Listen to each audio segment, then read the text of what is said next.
Mesdames, Mesdemoiselles, Messieurs, bonjour à tous et bienvenue sur Estérel TV, la télé des Estéréloises et des Estérélois. En 1890, l'illustre Félix Martin, qu'on ne présente plus, maire de Saint-Raphaël, décide pour se balader de quitter le bord de mer et de monter sur la colline. Quand il arrive dans cette pinède, il tombe instantanément amoureux et décide de l'acquérir. Cette pinède tombe donc dans l'escarcelle de sa société immobilière. Elle est constituée, comme vous pouvez le constater, de chênes liège, de pins parasols, de cistes, de myrtes. Elle est constituée aussi de maquis, elle est constituée de vignobles. C'est un véritable décor de charme, une fragrance aromatique du midi, de notre midi. Qu'est donc devenue cette parcelle 130 ans après? Qu'est donc devenue cette parcelle au cœur de Saint-Raphaël, au cœur de l'Estérel, au cœur de notre Cavem? C'est ce que je vous propose aujourd'hui de découvrir avec Christian Alminana, derrière la caméra. Le golfe de Saint-Raphaël, le golfe Val-Escure, l'histoire d'un riche passé, c'est un reportage Estérel TV.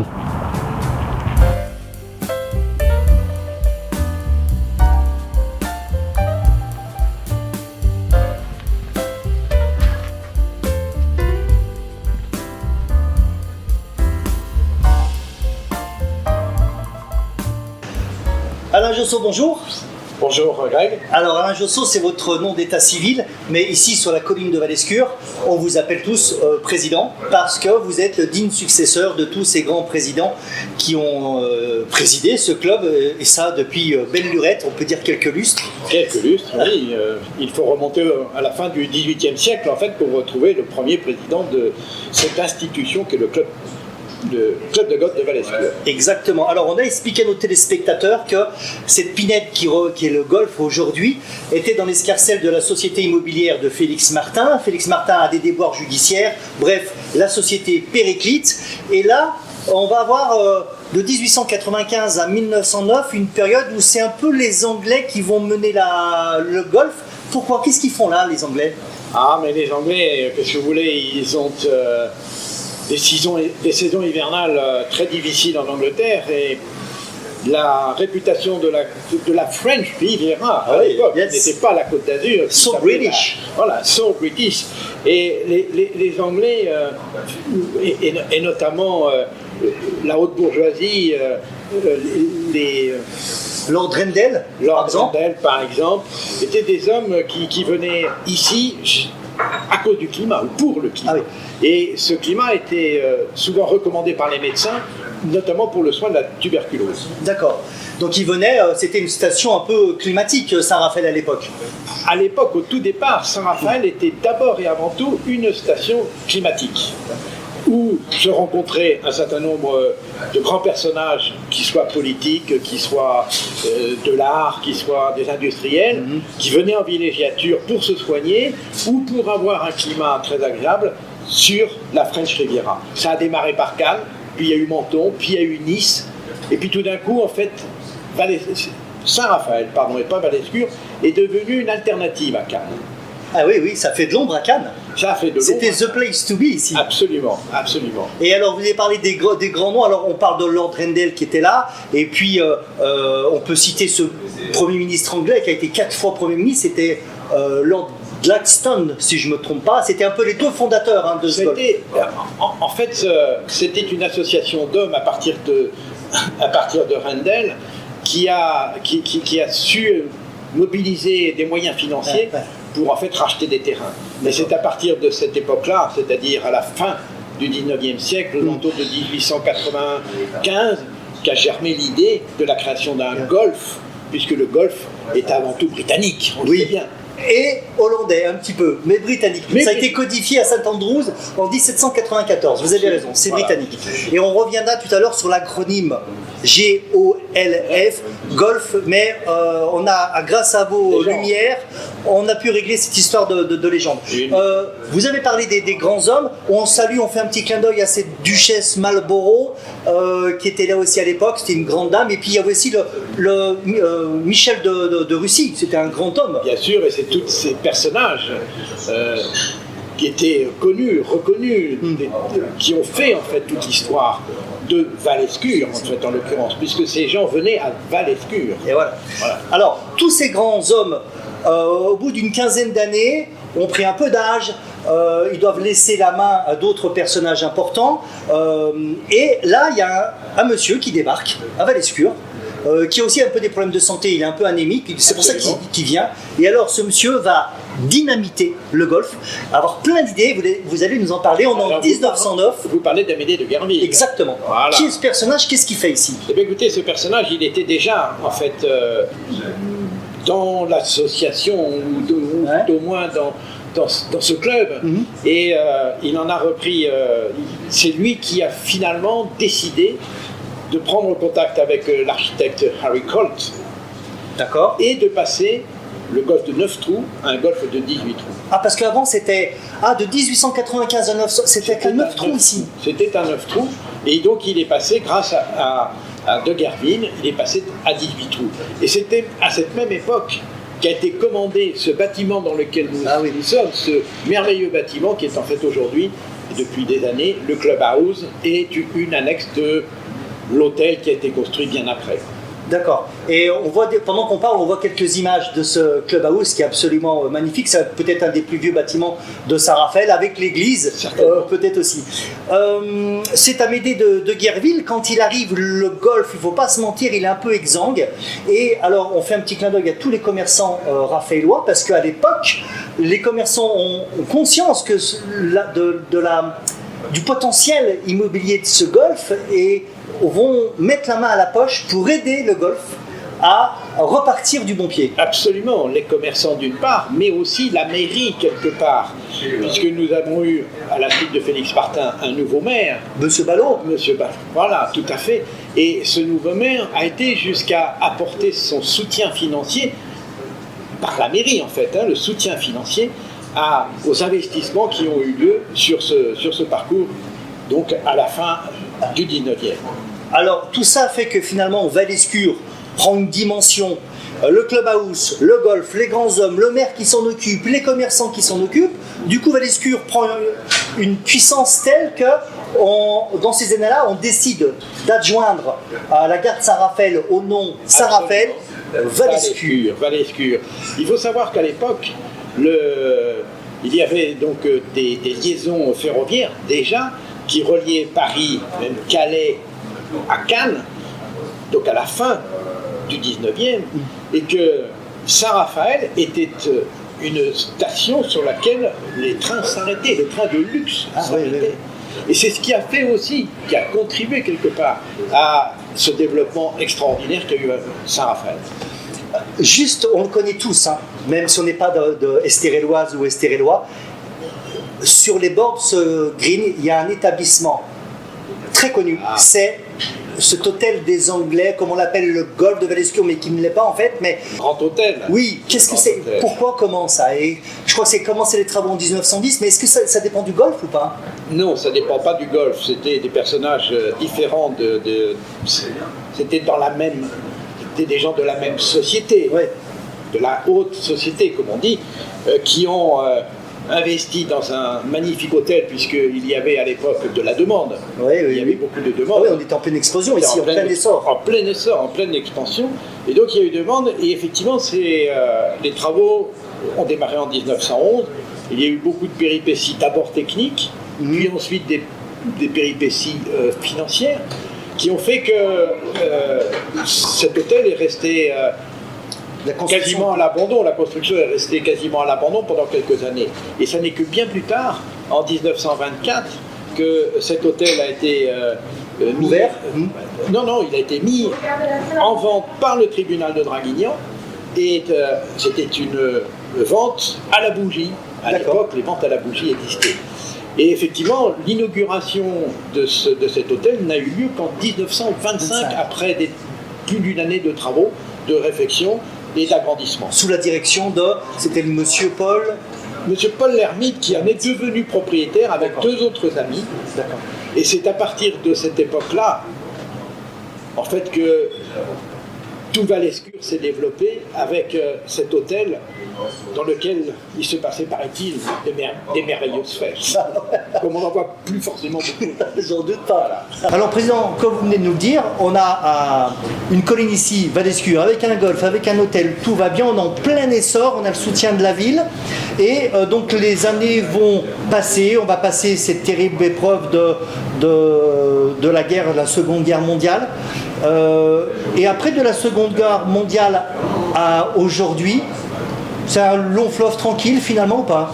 Un long fleuve tranquille, disons plus ou moins tranquille, en fonction des périodes, en fonction des années, en fonction des différents propriétaires, puisque au fil du temps, cet établissement a changé un petit peu de main. Mais globalement, oui. Architecturalement parlant, il y a eu quelques changements de trous, mais pas grand-chose finalement. Architecturalement, sur le plan golfique, il est bien évident que nous avons apporté plein d'améliorations d'année en année pour moderniser, puisque un golf qui a plus de 100 ans, à l'époque, l'arrosage était quasiment inexistant, par exemple, la tombe des fairways était différente. C'était les moutons. C'était les moutons. Au tout début, ça pouvait être les moutons.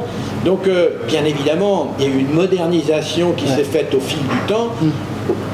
Par le biais de tous les présidents successifs jusqu'à ces dernières années, et encore aujourd'hui, nous apportons quasiment tous les jours des améliorations de notre terrain. Et là, alors je vais vous lire un petit mot d'un des maires de Saint-Raphaël, M. Ginesta, qui disait, alors lui il ne va pas avec le dos de la cuillère, il disait il y a encore quelques années, en 2017, l'histoire du golfe de Val-Escure est indissociable de celle de la ville de Saint-Raphaël. Le golfe est lié au développement de cette ville villégiature. C'est ainsi que Saint-Raphaël-Val-Escure connut son âge d'or.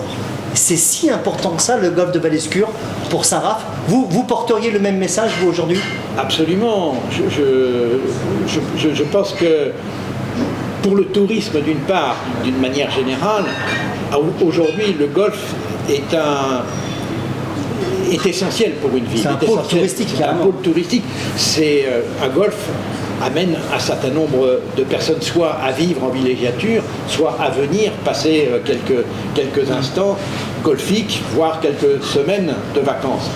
Et c'est pour ça aussi qu'au fil des années, les maires successifs ont accepté le développement d'un deuxième golfe sur la région, parce que finalement, pour le développement économique d'une ville, c'est essentiel aujourd'hui. Président, vous êtes sur votre deuxième mandat, ça veut dire que vous avez déjà été réélu une fois, c'est-à-dire si vous avez pris le taureau par les cornes. Une question un peu plus personnelle maintenant. Ce poste de président, est-ce que c'est pour vous une fierté intérieure? Parce qu'on n'arrive pas président comme ça, hein, par l'apparition du Saint-Esprit. Ou alors c'est plus de pression, plus d'angoisse, plus d'oppression, ce grand rôle de président ici? Greg, bien sûr que je suis fier. Je dirais même que c'est une grande fierté que de présider à cette institution. Parce que c'est une institution, le golfe de Val-Escure. Mais il y a une double médaille, non? Oui, c'est aussi une très très lourde responsabilité. Très très lourde responsabilité, d'autant plus dans un monde où tout va vite, où tout évolue très vite, et où le sens de l'associatif dans lequel nous sommes a perdu un peu de son sens, au profit malheureusement de l'individualisme. C'est bien, pour nous c'est un problème aujourd'hui. C'est clair, j'ai bien compris. Ok, Président, bon, écoutez, vous êtes un personnage très attendrissant, vous êtes le gardien du temple des souvenirs de Val-Escure. Et vous vouliez dire, vous m'avez dit tout à l'heure en préparant l'interview que vous vouliez remercier Madame Lyon. Qui est cette dame? Mais Madame Lyon est une personne qui a fait un énorme travail sur l'histoire de Val-Escure et du golfe de Val-Escure, un merveilleux bouquin qui recense en fait toute la naissance et la vie jusqu'en 1940 du golfe de Val-Escure. Je conseille à tous ceux qui veulent en connaître un peu plus de lire ce travail. Voilà. Je vais la remercier à mon tour aussi, Président, parce qu'elle m'a bien aidé, Cécilia Lyon. Merci à vous. Je vous ai même piqué, Madame, sans vous demander l'autorisation, le titre de ce reportage, c'est Golfe de Val-Escure, l'histoire d'un riche passé. Et c'est vous, Madame, qui l'avez inventé ce titre. Donc, je vous en rends hommage en citant votre livre. Merci à vous. C'est, comme le Président dit, un travail extraordinaire et passionnant. on peut le trouver au Clubhouse. Au Clubhouse, tout à fait. Il me reste à vous remercier, Président. On va aller voir votre bras droit, si on peut dire, Christophe Loret. L'homme de tous les jours. L'homme de tous les jours. De tous les jours et qui fait fonctionner tous les jours ce merveilleux club. Et je vous souhaite un bon 3e mandat déjà. Merci. Au revoir, Président. Au revoir, Greg.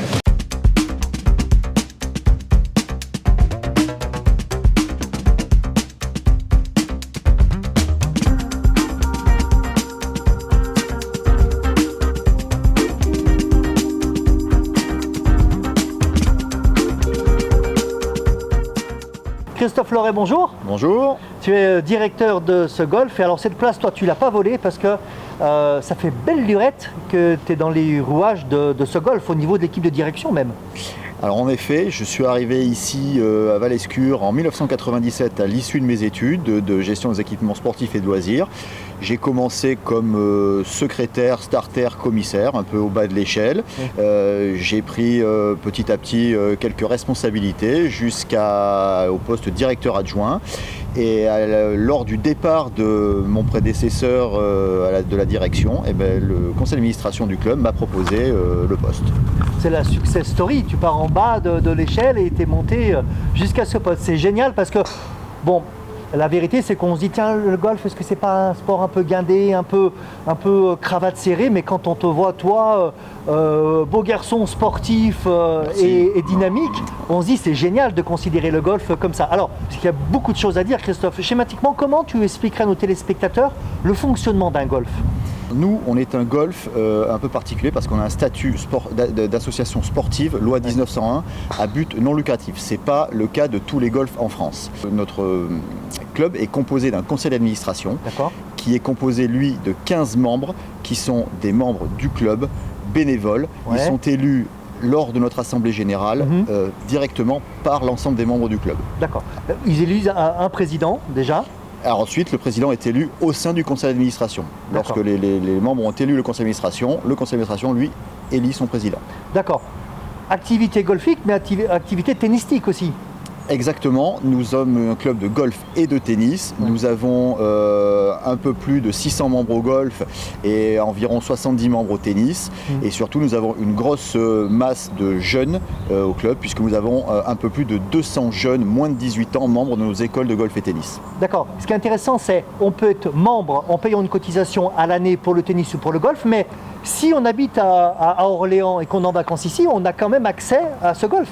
Ah ben bien évidemment, nous, nos membres payent une cotisation annuelle qui leur permet d'accéder à nos installations tout au long de l'année, mais nous recevons des joueurs de passage tout au long de l'année également, qui viennent jouer ici un parcours ou sur les cours de tennis. Nous avons environ entre 8 et 9 000 joueurs visiteurs chaque année. La question un petit peu piège, c'est, parce qu'on se dit tout, hein, on va être court, clair, concis, cohérent et cash. Est-ce que ce sport, le golf, correspond toujours quand même dans les mémoires collectives à un sport un peu d'élite ou alors est-ce qu'il commence à se démocratiser quelle est ta position toi, en tant que directeur sur cette démocratisation du golf ? Démocratiser, je dirais que c'est un grand mot, mais il faut savoir que les golfs essaient d'avoir une démarche bien évidemment pour le rendre le plus accessible. Nous à Val-Escure par exemple, nous avons des cotisations spécifiques, bien sûr un tarif aménagé et moindre pour les moins de 25 ans. Nous avons également créé des cotisations pour les actifs, c'est-à-dire tous ces gens qui veulent jouer au golf mais qui par leur activité professionnelle ne peuvent pas se rendre disponibles beaucoup dans la semaine et donc on a créé des cotisations où ils peuvent jouer le week-end et 1 ou 2 jours dans la semaine, évidemment avec des tarifs moindres. Préférence, d'accord. Justement, alors si moi je veux débuter le golf à Val-Escure, c'est possible ? Ah bah bien évidemment, rien de plus simple, il suffit de venir, que ce soit le tennis ou le golf. Tu peux venir au tennis, les cours sont en location libre, il suffit de payer la location du cours. Comme ailleurs ? Voilà, exactement. Pour le golf, rien de plus facile également. Tu peux aller empruntes un club au Pro Shop, tu te rends au practice, notre zone d'entraînement et d'apprentissage. Là, tu achètes un saut de balle qui n'est pas très cher et tu peux taper tes premiers swings. C'est 4 € le saut de balle et on peut passer, à partir du moment où on respecte les règles, dans la zone d'entraînement, on peut passer une après-midi à taper des balles et à progresser dans ce Sans problème, il n'y a aucune limite d'accès, c'est complètement libre. On peut rester. Tu parles de la zone d'entraînement parce que au golf, la spécificité, c'est qu'on ne peut pas tout de suite jouer sur un 18 trous. Alors non, il faut pour cela passer un diplôme, entre guillemets, qui est un peu le sésame pour accéder au parcours. Ça s'appelle la carte verte. Pour cela, il faut prendre des leçons auprès de nos professeurs. Ouais. C'est quoi, c'est 3-4 heures de leçons? Alors ça dépend de chacun. Il y en a qui sont plus doués que d'autres, il y en a qui ont plus de facilité que d'autres. Certains vont mettre 4-5 heures pour y arriver, d'autres vont peut-être en mettre 10 ou 15. Et voilà, cette carte verte est un diplôme qui atteste que vous avez un minimum de connaissance des règles et un minimum de pratique du jeu pour pouvoir accéder au grand parcours. D'accord, donc on apprend l'éthique, les règles et voilà, et puis le rythme du jeu. C'est important, le rythme au golf. Exactement, être capable de jouer une partie de golf à un certain rythme tout en respectant l'étiquette et le parcours, puisqu'on est plusieurs à jouer sur un golf. Enfin, il y a plein de parties, il faut donc suivre le rythme pour ne pas ralentir les parties qui nous suivent. Derrière. Et le commissaire qu'on va rencontrer tout à l'heure gère ce flux de joueurs qui commencent les parties toutes les 8 minutes, hein, c'est ça? Alors nous, chez nous, c'est toutes les 11 parce minutes. qu'on s'est aperçu que ça permettait... On est dans le midi, c'est un peu plus cool. Voilà, si on veut. Mais ça permet surtout d'avoir un rythme de partie qui se déroule de manière confortable pour les joueurs, sans avoir des joueurs trop près derrière ou trop près devant et qui ralentissent, et d'avoir un confort de rythme de jeu excellent. D'accord. Val-Escure, au niveau de la planète golf, c'est un club qui est quand même qui a de la renommée, non? Alors oui, on est quand même le 5e plus vieux golf de France, et de fait d'avoir été justement créé en 1895, on appartient à un club qui s'appelle le 1895 Club, où sont regroupés que des clubs créés en 1895. Alors on en trouve un peu plus de 50, la plupart se trouvent dans les îles britanniques, mais il en existe aussi en Belgique, un en Nouvelle-Zélande, et nous sommes 3 en France à l'heure actuelle, le golf Val-Escure, Aix-les-Bains et Arcachon, pour être précis. Beaucoup évidemment en Grande-Bretagne, parce qu'on dit que le golf, messieurs dames, a été codifié à St Andrews, qui est un grand club dans les années 1794, mais vraiment mis en apprentissage en France. Le golf, c'est pas que masculin, c'est féminin. Au niveau palmarès, les filles fonctionnent bien, hein, je trouve. Ah oui, chez nous, elle fonctionne très très bien. C'est notre équipe phare, puisque notre équipe première dame évolue dans le championnat golfeur, c'est-à-dire le championnat de France première division dames, le plus haut niveau amateur français. Et d'ailleurs, Val-Escure, au mérite national des équipes dames amateurs, est classée première équipe française. Et à ce même mérite, les garçons, ils en sont où? Ils sont 51e, mais sur 180 clubs quand même. Donc ils se présentent bien quand même. J'ai vu dans la salle des trophées, il y a une liste de noms de jeunes golfeurs ici. Vous avez vraiment un gros vivier de jeunes. Alors voilà, Val-Escure est aussi reconnu par les excellents résultats de ses jeunes, puisque nous avons beaucoup de jeunes au club qui sont donc formés à l'école de golf dont je vous parlais tout à l'heure, qui performent régulièrement dans tous les grands prix et les championnats nationaux tout au long de l'année, quelles que soient les catégories. En ce moment, je pense notamment à Romain Moquet, qui est un de nos jeunes, qui a à peine 16 ans et qui est déjà index -1. Alors c'est-à-dire qu'il fait partie des meilleurs joueurs français pour les novices en golf. J'ai vu taper des balles il y a quelques jours. Impressionnant. Et on a aussi une jeune joueuse qui s'appelle Laura Nepper, qui a à peine 12 ans et qui vient d'être sélectionnée, qui vient d'entrer au pôle France féminin au golf national. Sacré palmarès. Et puis dans tes enseignants, tu as un champion d'Europe. Ah ouais, Raphaël Pellicioli, qui a un palmarès exceptionnel, champion d'Europe, même je crois vice-champion du monde par équipe avec l'équipe de France. Voilà, rien à dire. Bravo. Et toi en tant que directeur, tu es golfeur, tu es tennisman aussi? Alors moi je suis golfeur, je suis tennisman, je pratique même plein d'autres disciplines. Voilà, je me défends. Tu fais du marathon, il me semble, non? J'ai fait du triathlon, je fais beaucoup de disciplines d'endurance aussi. Ouais. Et pour les amoureux du golf qui connaissent le golf, c'est quoi ton index? 3,2. Ah, c'est beau. Voilà. On dit qu'un golfeur qui commence à golfer, c'est un index à un chiffre, on dit. Voilà, en fait au golf, plus l'index est bas, plus le chiffre est petit. On dit au golf qu'on index en dessous de 10, quand on a un index à un chiffre, là on commence vraiment à taper la balle fort. D'ailleurs, on parle d'index. Est-ce que tu peux nous expliquer en quelques secondes ce mot index? C'est quoi l'échelle? C'est quoi? L'index, c'est le niveau de jeu de chaque joueur. Au golf, il commence à 54, c'est-à-dire qu'un golfeur qui a sa carte verte dont on a parlé tout à l'heure et qui commence à jouer sur un parcours, on lui donne un index de 54. C'est-à-dire qu'il y a 18 trous au golf, on lui donne en gros 3 coups de plus que le par sur chaque trou. 18 trous x 3, ça fait 54. Il a le droit de jouer 3 coups de plus que le par sur chaque trou. Triple bogey, vous appelez ça? Triple bogey, exactement. Et lorsque le joueur commence et fait des compétitions, il joue, il va peut-être réussir son premier score, il va faire par exemple plus 40 au lieu de faire plus 54 par rapport au par. Il aura fait 14 coups d'écart avec son niveau de jeu, et là il y a un algorithme qui est calculé par le logiciel que nous fournit la fédération, et il y a un multiple qui se crée et il va baisser son index. Son index va passer de 54 à, je dirais, 48 par exemple. Et ainsi de suite, chaque fois qu'il fait une compétition. Et donc, évidemment, pour arriver à être à un chiffre et à être à -1, par exemple, comme Romain Moquet, dont je parlais tout à l'heure, il faut jouer beaucoup de compétitions et en plus jouer des petits scores. Il faut battre son index régulièrement. Et évidemment, plus on a un index bas, plus c'est difficile. C'est comme les parties, voilà, l'index, plus il descend, plus on est un bon joueur. Et c'est comme votre score quand vous faites un 18 trous. Le but du jeu, c'est de faire le moins de coups possible, donc les meilleurs joueurs arrivent à être même négatifs. Exactement, ça veut dire qu'en fait, ils battent le parcours. Le parcours, sur un parcours de golf, c'est ce qu'on appelle le par. À Val-Escure, il est de 68. Ouais. Voilà, si je joue 69 coups, j'ai joué plus 1. Si je joue 67 coups, j'ai joué moins 1 et j'ai battu le parcours, puisque 68, c'est le par et c'est le score qu'il faut battre pour battre le parcours. D'accord. Messieurs, dames, toutes ces explications techniques peuvent vous faire peur, mais il faut structurer le golf comme tous les autres sports. Si vous avez envie de jouer au golf, si vous vous dites que ce sport est un sport, une personne un peu gradée, un peu élite, non, c'est pas vrai, regardez notre directeur. Si vous avez envie de vous lancer dans le golf, allez taper à sa porte, il sera disponible au secrétariat et vous expliquerez, mettez-vous à l'aise avec ce sport, c'est un sport qui est fabuleux et on peut en tomber vraiment amoureux très très vite. C'est pas avec tes petits bras, Christophe, que tu vas gérer tout ce golf, tu as une équipe de gens avec toi. Quelles sont les familles de métiers qui travaillent à tes côtés? Alors, bien évidemment, vous avez vu l'étendue que représente un golf, il y a bien évidemment les jardiniers qui sont dirigés par un greenkeeper qu'on appelle, c'est-à-dire un intendant de parcours. Qu'on va aller voir juste après. D'accord, qui dirige dans toute une équipe de jardiniers qui s'occupe de tout l'entretien du parcours, les tontes, puisqu'il y a différentes zones sur le parcours et des tontes différentes à effectuer. Si je peux me permettre, il a aussi la mission de préserver l'écosystème de Val-Escure et de la biodiversité de ce golf. Bien évidemment, nous sommes d'ailleurs engagés depuis très peu de temps avec la FED sur le label biodiversité et environnement.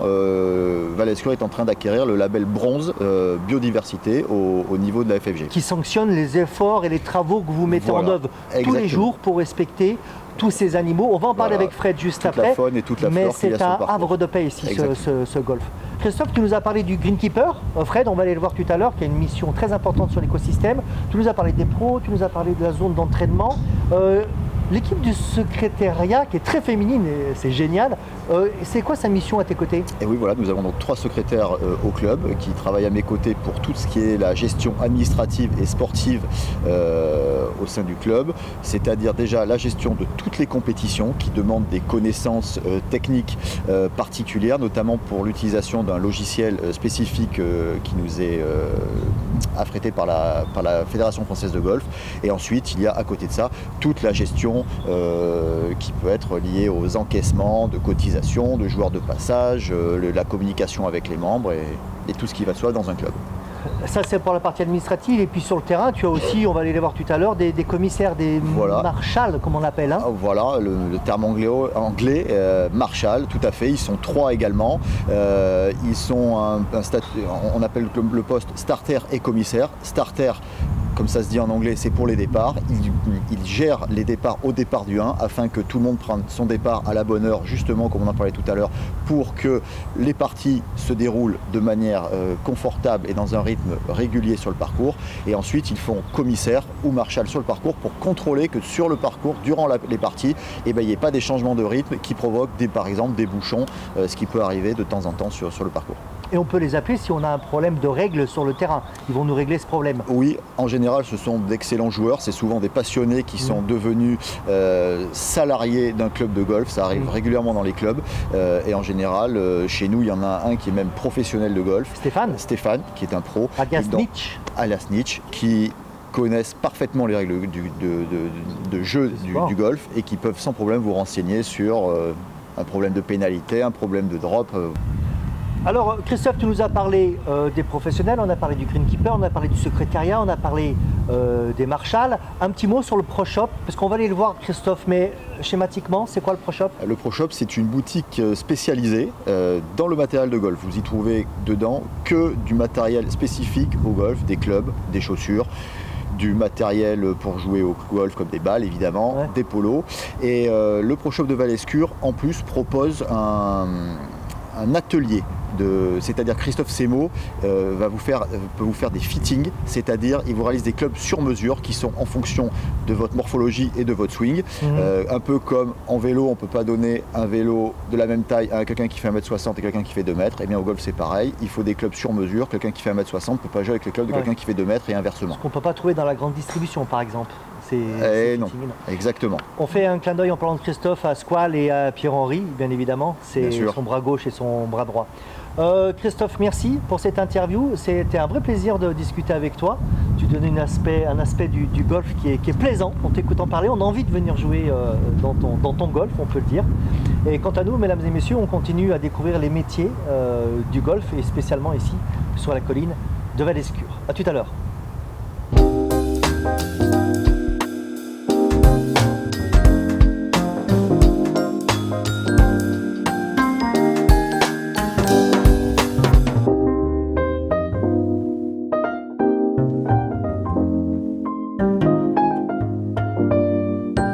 Alors messieurs dames, nous on va continuer notre tour du golf pour découvrir quels sont les différents métiers et je vais inviter à mes côtés Jules qui a un rôle très important sur ce golf parce qu'il s'occupe de la zone d'entraînement qu'on appelle le practice et donc c'est donc un practiceman. Qu'est-ce que c'est que le practiceman, Jules? Alors tout d'abord bonjour Greg, le practiceman correspond à avoir l'entière gestion de la zone d'entraînement où on est justement, où on est ici même. On entend d'ailleurs, excuse-moi, les machines travaillent sur le golf mais viennent aussi dans l'espace pour entretenir. Hein. Bien sûr, ils entretiennent aussi toute la partie d'entraînement avec les greens, la tonte aussi du practice et tous les à côté qui sont sur notre zone d'entraînement. Notre zone d'entraînement elle se définit en plusieurs points. On a une zone de grand jeu avec ici en bas plusieurs postes, en bas aussi plusieurs postes. Ici les postes en haut vont être sur du gazon synthétique. En bas on va pouvoir avoir la possibilité de jouer sur du gazon, ce qui va nous on commence débutant sur le synthétique et en bas tu disais donc dans l'herbe pour sentir les sensations, c'est ça? Un peu plus de sensations réelles et qui se rapprochent plus du terrain parce que sur le terrain forcément sur le 18 trous on joue sur de l'herbe donc on va avoir des sensations quand même qui se rapprochent, c'est identique à ce qu'on va retrouver sur le terrain. Ok, donc les gens ils peuvent taper des grands coups, des petits coups, du putting. Toutes ces balles, ces 5-6 000 balles qui sont envoyées tous les jours ici sur ce practice. Là il est tôt, on ne voulait pas déranger nos amis golfeurs, mais ces balles-là, je suppose que tu les ramasses pas à la main? Non, bien sûr que non, sinon je pense que ça nous prendrait vraiment un temps fou. Ces balles-là, on les ramasse avec une grosse machine qu'on appelle chez nous le Kubota, une espèce d'un tracteur de voiture électrique qui nous permet de ramasser l'entité des balles sur le practice.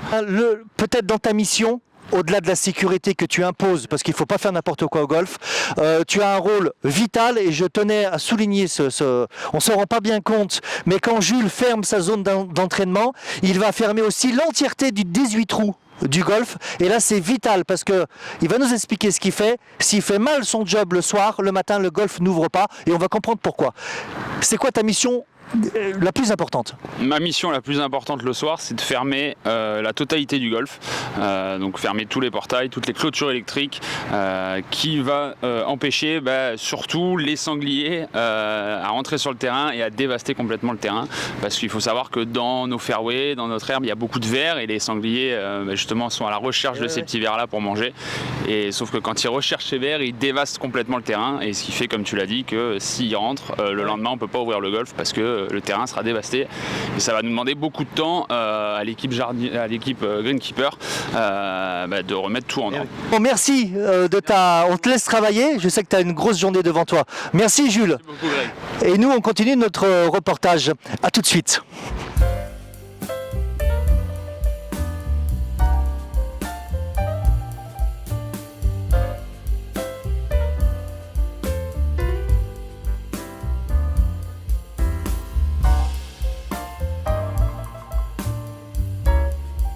Et on continue notre tour des métiers du golf. On est en présence de Stéphane qui a une double valeur ajoutée, c'est d'être marshal, il va nous expliquer ce que ça veut dire, et puis surtout, lui aussi, professionnel de golf. Stéphane, salut. Salut. Petite question, la casquette chez les golfeurs, c'est la tenue, c'est pas obligé, mais tout le monde met des casquettes. Oui. Ça aide en quoi exactement la casquette? On voit souvent Tiger Woods se mettre comme ça aide à la vision sur le terrain ou... Ouais, c'est à cause du soleil. À cause du soleil. Voilà, tout D'accord. simplement. Hein. Et c'est un outil de communication aussi, un outil de pub, la casquette. Tu es marshal ici sur ce golf. Tu maintiens ton niveau de jeu aussi en tant que professionnel parce que là, en même temps qu'on te parle, on te voit à l'œuvre dans tes swings. Parle-nous un petit peu des règles du golf. D'abord, chaque trou a un contrat, ce qu'on appelle un par, P-A-R, c'est ça? Oui.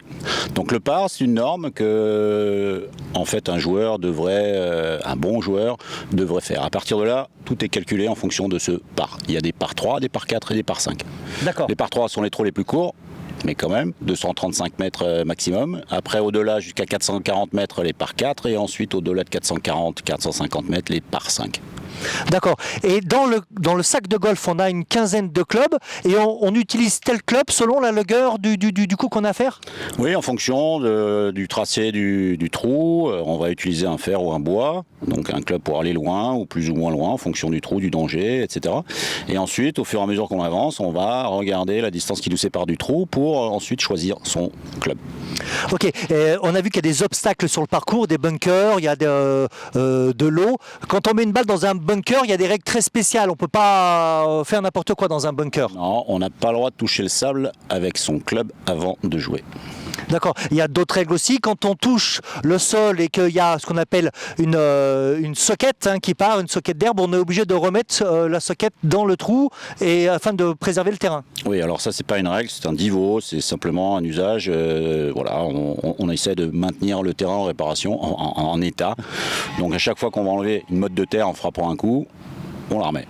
Et sur le green, quand la balle elle fait un petit trou, on a un petit outil, comment ça s'appelle? Voilà, alors le trou ça s'appelle un pitch et l'outil pour relever ce pitch s'appelle un relève pitch. Et on doit effectivement, l'éthique veut qu'on... C'est l'étiquette, donc l'étiquette c'est de remettre le trou qu'on vient de faire grâce à ce petit relève pitch pour remettre le green en état. D'accord. Et on peut jouer au golf par tous les temps. Jouer au golf sous la pluie, c'est une tradition. Beaucoup aussi en Grande-Bretagne, ça n'arrête pas le golf, la pluie. Qu'est-ce qui peut arrêter le golf quand même, au-delà de la pluie? Les éclairs. Voilà, l'orage. Oui, ça peut faire paratonnerre. C'est tout. D'accord. Sinon, on peut jouer par tous les temps. D'accord. Très fort. Où? Un vent très très fort. D'accord. Toi qui as tourné pas mal dans le monde du golf, qu'est-ce que tu en penses de Valescure? T'as une petite fierté à être marshal ici? Ouais, j'ai commencé ici, j'avais 15 ans, donc ça fait bien longtemps. Et je retrouve en fait Valescure en travaillant donc, depuis 4 mois ici. Donc je suis très content. Le parcours est magnifique, le terrain est magnifique.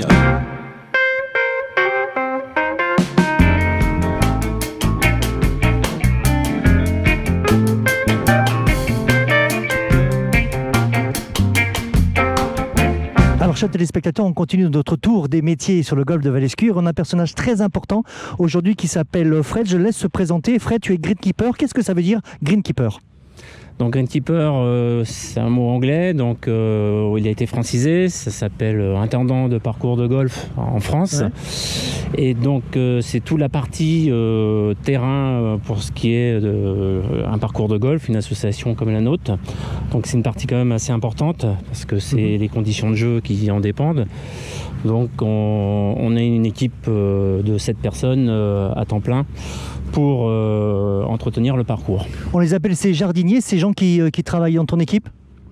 Oui, des jardiniers de golf, c'est le terme commun en France. Ouais. Ça fait belle lurette que toi aussi tu es sur ce golf. Avant, tu nous viens de Suisse, et si je dis ça, c'est parce qu'en Suisse, tu avais cette casquette de greenkeeper, et il y en avait une autre qui m'intéressait aussi beaucoup, qui est de Raccord Actu en plus.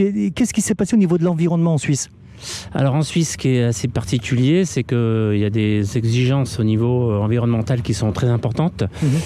Et donc il y a un cahier des charges à respecter. C'est très long à obtenir un permis de construire. Donc ce qu'ils font pour simplifier les choses, c'est que souvent le greenkeeper, il a dans son contrat de travail la responsabilité de l'environnement. Donc c'est le responsable environnement pour l'association.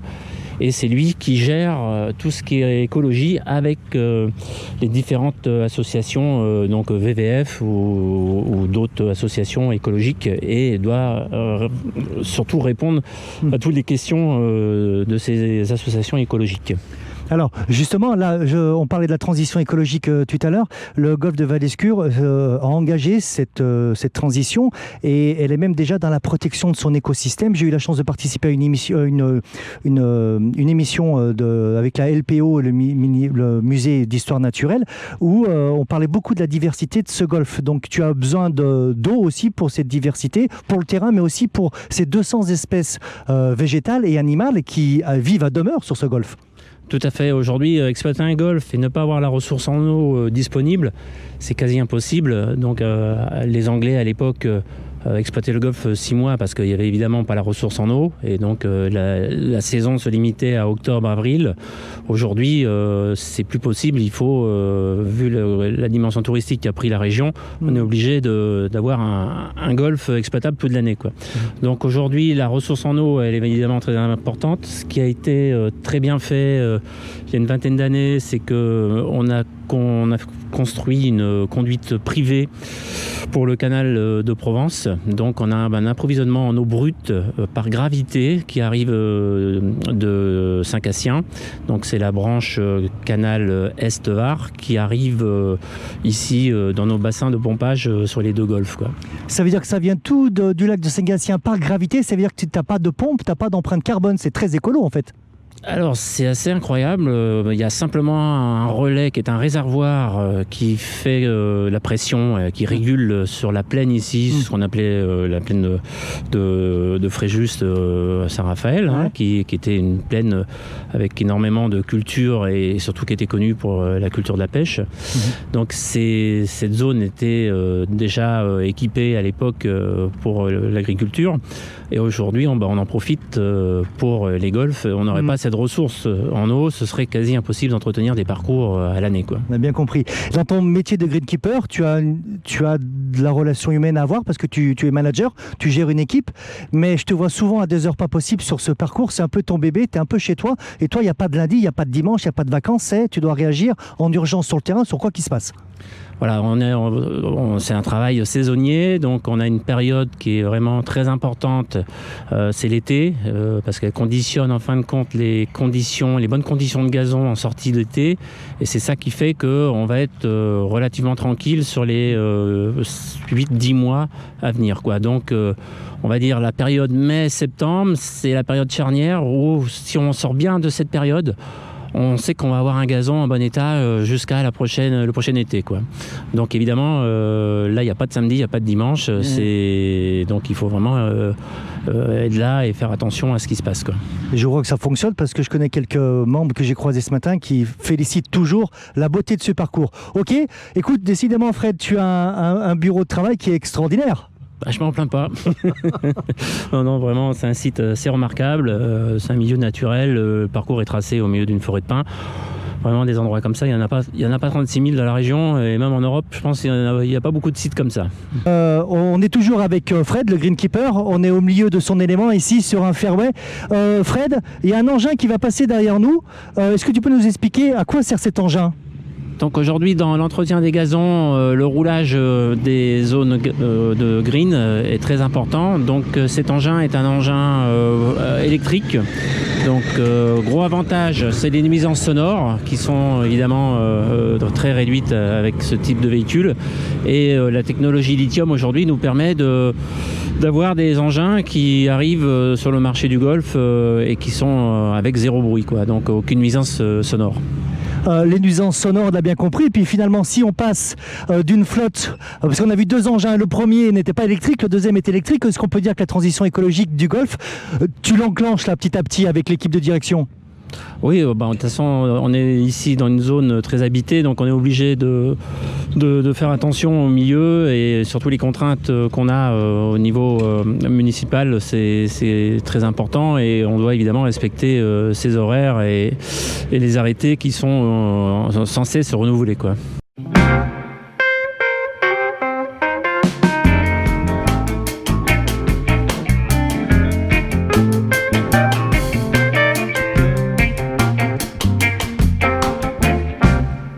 Christophe, viens, c'est toi qui es en charge. C'est toi qui es en charge tous ces bambins, bravo les copains. C'est toi qui es en charge tous ces bambins alors. Oui, exactement. Donc tu es le recruteur de jeunes champions. Oui, j'espère. On les entraîne un peu tous les mercredis et voilà. Et eux jouent très bien. Vas-y. Et un jour tu seras prof à la place de Christophe? C'est pas ça mon but. Bonne réponse, c'est bien, c'est bien. Christophe, pour commencer, le golf ici à Val-Escure, qu'on soit enfant ou que moi j'ai envie de commencer à mon âge, qu'est-ce qu'il y a comme formule de cours qui est donnée? On peut prendre des cours privés avec toi par exemple, mais avec d'autres profs et collectifs aussi? Oui, on est 3 professeurs, on peut prendre des cours collectifs à l'année, des cours individuels ou alors des stages d'1 semaine à raison de 3 heures par jour.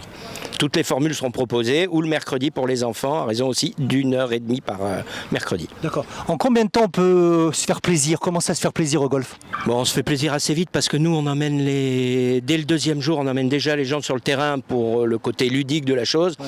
Mais pour vraiment s'amuser un petit peu seul, il faut compter 2-3 mois. Et la carte verte, combien ça coûte et en combien de temps on peut la passer? Alors la carte verte, ça va très vite, on peut la passer en 1 semaine. Ça coûte le prix du stage. Donc un stage de 3 jours, un stage de 5 jours. Maintenant pour la carte verte, au minimum 5 jours. Donc voilà. Bon, génial, merci Christophe. C'est quoi ton but dans la vie alors mon bonhomme? C'est d'être tennisman. Tennisman, c'est bien, mais tu sais qu'il y a plein de tennisman qui sont très bons golfeurs et réciproquement l'inverse. Exactement, c'est vrai. Il y en a plein qui font les deux.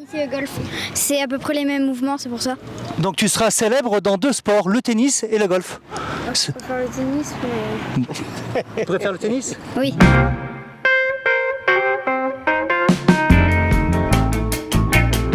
Alors amis téléspectateurs, on continue notre tour du golf et on rencontre les personnages principaux de ce golf et on est en présence de Christophe qui est en charge du Pro Shop. Christophe, bonjour, merci de nous accueillir. Bonjour. On a été happé par cette enseigne Pro Shop Caddy Master. Qu'est-ce que ça veut dire ces 3 termes un peu anglo-saxons?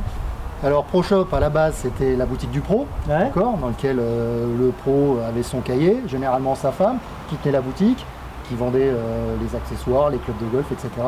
C'était pour eux un petit plus. Et Caddy Master, donc le maître des caddies, on stocke le matériel des membres dans le hangar. Caddy, c'est le chariot avec le sac dessus. Avec le sac dessus. D'accord. Voilà. Donc, ça c'est pour les membres. Ça c'est pour les membres. Qui ont leur cotisation et ils ont même pas besoin de bosser, ils amènent leur matériel de chez eux, non, ils le gardent ici en fait. Voilà, ils le gardent ici, ce qui est beaucoup plus simple. Quand ils arrivent, c'est prêt. Ils n'ont plus qu'à mettre la main sur la poignée du chariot et partir sur le parcours. Gain de temps. Ok, et alors on m'a dit que si je commençais le golf, tu pouvais être d'un grand salut pour moi. Tu peux nous faire visiter un peu l'intérieur? Sans problème, on y va. Allez, go. Waouh! Ah oui, c'est vrai, Christophe, quand on passe devant la vitrine, on est loin de s'imaginer tout ce matériel professionnel à l'intérieur. Écoute, voilà l'antre, donc tu arrives. La première chose qu'on vend aux golfeurs, généralement, c'est des balles de golf. Ouais. Donc on a des balles de golf. Des petits accessoires, les tees. Les tees, c'est on pose la balle dessus. On peut poser la balle dessus. D'accord. Ce qu'on appelle le consommable. Ouais. Et après, quand on prolonge, on a la partie un peu plus technique, les vêtements, les clubs de golf en présentation. Et voilà. Tout de suite, ce qu'on voit quand on rentre, l'ambiance, c'est qu'on sait que c'est un golf. Enfin, le golf est un sport pour les hommes et pour les femmes. Hein. On voit tout de suite les femmes là, des instruments pour les hommes là. Tu vas nous expliquer un peu plus loin. Mais et puis toujours ces fameuses casquettes, hein, c'est la culture de la casquette. Hein, la casquette avec le logo du club, hein, c'est un incontournable. Je ne connais pas un golfeur qui n'aille pas dans un club partout dans le monde et qui n'achète pas une casquette avec son logo dessus. Hein, soit ça, soit le polo, une multitude de petits accessoires logotés. Bon, ce qui promeut le golf entre autres de Val-Escure. 1895. C'est pas le d'hier. club des 1895. Exactement. On te suit, alors fais-nous découvrir le ventre d'Ali Baba. Alors là on arrive, ah d'accord, textile. une partie textile, Ouais. technique golf, tenue de pluie, vêtements un peu conçus pour le golf, sportwear golf. Et puis une partie un petit peu plus technique et matérielle, donc avec du stock, des bois, des fers, des séries, des sacs, une multitude de choses pour pouvoir agrémenter d'une part le Pro Shop et puis pour pouvoir présenter du matériel aux golfeurs. Alors, ça veut dire que moi, si je veux commencer le golf, que j'arrive en tongs et en t-shirt, toi, des pieds à la tête plus le matériel, tu peux m'habiller en fait. Exactement, donc j'irai des pieds à la casquette, hein, donc ça on peut faire sans aucun problème. Sur un budget de l'ordre de 250 à 350 €, je peux t'équiper, tu peux partir jouer. D'accord. Enfin, ou aller prendre, on va dire, quelques leçons et faire un peu de practice. C'est bien parce qu'on a toujours l'impression que le golf correspondait à une élite, un peu à une classe supérieure, mais en fait on s'aperçoit que c'est en train de se démocratiser et que ici, je vois des panneaux, moins 30, il y a des bons coups à faire quoi. Il y a toujours bonnes choses. Il y a toujours bonnes choses à faire. Ouais. Il y a toujours des bons coups à faire. Alors généralement quand c'est les promos, c'est du matériel de l'année d'avant. Ouais. Mais bon, ça se déclasse pas. C'est toujours du très bon matériel. Donc on a des prix intéressants, très intéressants. Sur les vêtements, sur les clubs de golf, sur les chaussures, sur un petit peu tout. Donc le Pro Shop, boutique on va dire traditionnelle et un poil avant-gardiste sur certains matériels, sur certains textiles, sur certains vêtements, etc. Alors il y a quelque chose dont tu ne nous as pas parlé, mais qu'on va aborder maintenant, c'est que tu as une spécialité au niveau, m'a-t-on dit, fitting, c'est ça le fitting? Alors, si j'ai bien compris, parce que je te vois souvent au practice avec des clients à toi, tu peux nous faire voir ton atelier pour nous parler du fitting? Oui, tout à fait. Alors, on va aller à l'atelier. Tout le matériel qui est là, du matériel standard, qui correspond généralement, on va dire, à tous les golfeurs. Et c'est l'avantage du Pro Shop du Golf Valescure, c'est de pouvoir avoir ses clubs de golf à sa mesure, par rapport à sa taille, la grosseur de ses mains, la longueur de ses bras, une multitude de choses, de petits détails qui font que tu te sers de ton œil parce que tu es golfeur toi aussi, je me sers d'un TrackMan, je me sers d'appareils modernes pour pouvoir analyser les vitesses et dire voilà, en fonction du golfeur que tu es, je vais te conseiller telle chose, telle chose, telle chose. D'accord. Tu nous fais voir cet atelier de fitting là? On va voir ça. Allez. Donc il passe devant. Ce local, alors on voit domaine Christophe Seymour, le pro du golf. Et là on comprend en fait que tu ne vends pas que du matériel de golf, tu le spécialises en fait ce matériel. Tout à fait. Je le mets à la mesure, du golfeur. Toi tu es assez grand, donc une série standard pour étaler, mais si tu veux performer, je peux l'adapter de façon à ce que tu sois plus à même à ressentir, à avoir de meilleures sensations. D'accord. Donc ça, tu te sers de ça? Alors je me sers d'un TrackMan comme ça. Donc ça analyse vite fait, c'est un ordinateur qui capte, on va dire, qui fait une photo de la balle au décollage. Le processeur à l'intérieur analyse. Il analyse la trajectoire, il analyse si elle tourne à droite, si elle tourne à gauche, à quelle hauteur elle est montée, à quelle vitesse elle est partie. La même chose pour ta tête de club, ce qui me détermine, je dirais, ta puissance. En fonction de la vitesse que tu vas mettre, tu vas donner une certaine puissance et je vais te diriger après sur ce qu'on appelle un shaft. D'accord, voilà, ça c'est un shaft, plus ou moins rigide par rapport à ta morphologie. Là-dessus, comme tu es quand même au gaillard, je vais te proposer un grip, donc la poignée où on tient, au lieu de mettre quelque chose de standard, quelque chose d'un petit peu plus épais, d'accord, pour que ça corresponde mieux. Et ensuite, comme tu es assez grand, j'ai cette machine, entre autres, qui s'appelle une relayeuse, qui me permet de retravailler le club, de le mettre plus vertical ou plus plat si je suis petit, de la façon dont je me tiens. Alors, si je passe par tes soins, automatiquement, je ne peux que mieux jouer en fait. Normalement, tu dois mieux jouer. Mais il faut que je sois sérieux, il faut que j'aille quand même au practice. Si tu viens pas au moins 2 ou 3 fois par semaine jouer, tu resteras, on va dire, à un niveau normal. Si tu veux progresser, il faut te donner un peu de mal, il faut venir jouer un peu plus souvent. Mais avec du matériel adapté, tu vas avoir une progression meilleure que si tu viens qu'une fois. Bien sûr. Il y a pas le travail paye. Toi, tu es golfeur, Christophe? Alors moi, je suis golfeur depuis, on va dire, un peu plus de 40 ans maintenant. Famille de golfeurs. Et j'ai toujours évolué. C'est ta passion, c'est ma passion, tout à fait. Donc j'ai fait un petit peu tous les métiers que vous avez pu voir ce matin. J'ai fait les métiers, oui, j'ai travaillé un petit peu dans toutes les parties. Et puis j'ai fini. pas fini, ma carrière n'est pas finie. Mais disons que je trouve T'es spécialisé dans ce... Spécialisé, j'ai vraiment, je dirais, un gros plaisir à travailler le club de golf. Parce qu'en fait, chaque golfeur, l'ambiance, ça se sent. Chaque golfeur est différent, donc on joue chaque jour, un nouveau golfeur, c'est un nouveau challenge. Pour lui permettre de bien jouer. Si le golfeur joue bien, c'est grâce à lui. S'il joue mal, c'est toujours à celui qui a joué les clubs. Mais c'est pas vrai ça. Bon, écoute, merci pour ton accueil, Christophe. Alors, messieurs, dames, si vous avez envie de tenter l'aventure du golf, on se rend compte que finalement, c'est tout à fait financièrement abordable. Venez taper à la porte de Christophe, il mettra tout en œuvre pour essayer de vous faire progresser au plus vite dans le golf. Mais n'oubliez pas, il faut quand même bosser un petit peu sa technique. A tout à l'heure. Pendant plus d'un siècle, une légende populaire et urbaine nous a laissé croire à tort que l'acronyme GOLF, G-O-L-F, signifiait Gentleman Only, Lady Forbidden. Réservé aux hommes, interdit aux femmes.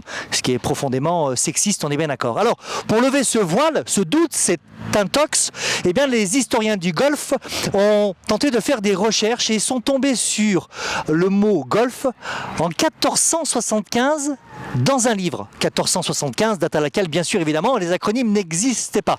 Voilà, le dossier est clos. Le golf n'est pas un sport sexiste. Et je rajouterai un argument épatant et qui fait un pied de nez à l'histoire. Sachez que l'équipe féminine du golf de Val-Escure a été sacrée championne de France en 2019. La preuve en image. Bravo mesdames. Championne de France 2009. On va interroger la capitaine. Madame Baquet, un petit mot après cette magnifique victoire. Non, elle est trop concentrée, je pense, pour nous répondre. Et puis moi aussi, je vais avoir besoin de me concentrer parce que je vais commencer le golf avec mon prof préféré, Émeric, d'ici quelques petites minutes. Voilà, le golf de Val-Escure, l'histoire d'un riche passé, c'était un reportage de STRL TV avec Christian Alminana derrière la caméra. Je vous dis à très bientôt pour de nouvelles aventures. Salut, bye bye.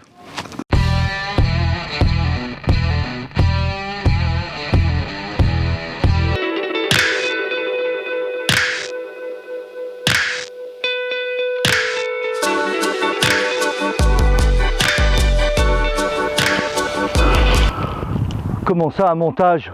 Un montage vidéo? Mais pas du tout. Enfin, c'est juste qu'il faut s'en remettre à l'évidence. C'est que, quelque part, je suis exceptionnel.